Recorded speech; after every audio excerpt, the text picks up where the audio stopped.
cette vidéo, nous allons apprendre à lire et à écrire de 1 à 99. Nous allons gérer les nombres à virgule, découvrir comment compter des choses, voir les kanji de la vidéo. Commençons par la base de 1 à 10. Il y a deux façons de compter. La première, ichi, ni, san, yon, go, roku, nana, hachi, kyu, ju. La deuxième, ichi, ni, san, shi, go, roku, shichi, hachi, ku, ju. Les trois différences sont le 4, le 7 et le 9. On utilisera de préférence la première lecture, sauf cas particuliers que nous verrons par la suite, notamment pour les mois et les heures. Jusqu'à 99, on fait de simples combinaisons.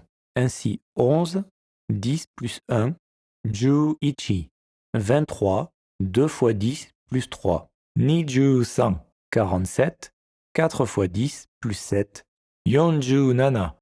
Autres exemples, 45, yonju go, 66, rokuju roku, 34, sanju yon, 78, nanaju hachi. Pour les nombres à virgule, on a besoin du 0, qui se prononce rei ou 0. Rei est forcément utilisé pour tous les nombres du style 0,5, 0,8, 0,532. Dans tous les autres cas, les deux prononciations rei ou 0 sont acceptées. 0 est emprunté de l'anglais et fait plus moderne. La virgule, considérée comme un point, se dit ten. Tous les chiffres après la virgule se prononcent les uns après les autres. Ainsi, 0,51 est rei ten go ichi. 0,223 est rei ten ni san. Particularité du japonais, quand on veut compter des éléments, on utilise d'autres prononciations. Par exemple, pour dire « j'en voudrais 5 ». On utilise alors un tsu après le chiffre. Tsu est le compteur générique. On prononce alors hitotsu, futatsu, mitsu, yotsu, itsutsu, mutsu, nanatsu, yatsu, kokonotsu, to. Pour dire « j'en voudrais 2 », ce sera donc futatsu onegashimasu. Onegashimasu, la forme polie du verbe negau, souhaiter. Combien se dit ikutsu. Cette version avec tsu est pratique et s'utilise pour tous les éléments, mais ne va que jusqu'à 10. En réalité, en japonais, on utilise un suffixe différent en fonction de ce que l'on désire compter. Exemple, hiki pour les petits animaux, ni hiki pour 2 chats, par exemple. Mai pour les objets fins et plats, sanmai pour 3 feuilles de papier. Hon pour les objets longs et cylindriques, par exemple des stylos. Nihon pour 2 stylos. Nous reviendrons plus tard en détail sur chacun de ces compteurs. À ce stade, je vous conseille d'utiliser le compteur magique Ko, notamment au-delà de 10. Il fonctionne pour tout ce qui a une limite clairement définie, tout ce qui n'est pas trop vague ou abstrait, soit 95% du temps. En résumé, de 1 à 10, on peut utiliser tsu ou ko, et au-delà de 10, on utilisera ko. Attention à la prononciation de ces 4 éléments. Ikko, rokko, hakko, jokko, avec une petite coupure insérée pour faciliter la prononciation.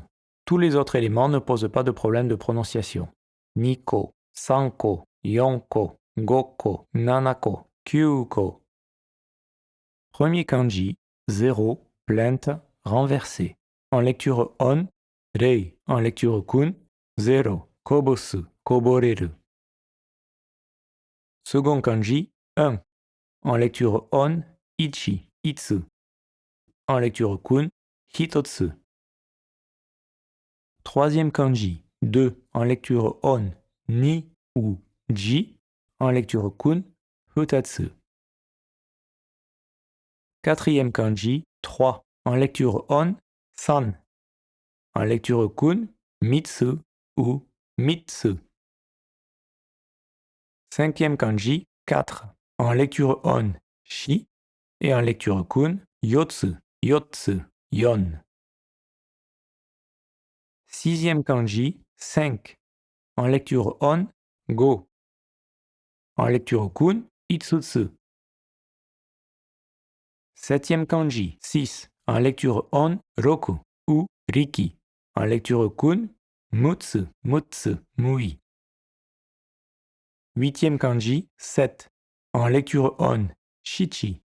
Et en lecture kun, nanatsu ou nano. 9e kanji, 8. En lecture on, hachi. En lecture kun, yatsu, yatsu, yo. 10e kanji, 9. En lecture on, kyu ou ku. En lecture kun, kokonotsu. 11e kanji, 10. En lecture on, ju, ji ou ju. En lecture kun, to ou to. 12e kanji, le point, la marque, allumer une lumière. En lecture on, ten. En lecture kun, tomosu. On obtient par exemple reiten, 0 point, score nul. 13e kanji, le souhait, le vœu, la requête. En lecture on, gan.